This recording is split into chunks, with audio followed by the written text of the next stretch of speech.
அருவி போல கொட்டுது உன்னுள் கருணை வெள்ளம். அருவி போல கொட்டுது உன்னுள் கருணை வெள்ளம். அதை அள்ளி பருகி அமைதியடையும் அடியர் உள்ளம். அதை அள்ளி பருகி அமைதியடையும் அடியர் உள்ளம். அருவி போல கொட்டுது உன்னுள் கருணை வெள்ளம். குருவெனவே தந்தைக்கு பாடத்தை போதித்தாய். குருவெனவே தந்தைக்கு பாடத்தை போதித்தாய். குமரனே நீ அசுரர்களை சமர்புரிந்து சாதித்தாய்.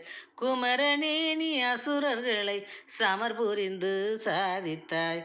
குமரனே நீ அசுரர்களை சமர்புரிந்து சாதித்தாய். அருவி போல கொட்டுது உன்னுள் கருணை வெள்ளம். அதை அள்ளி பருகி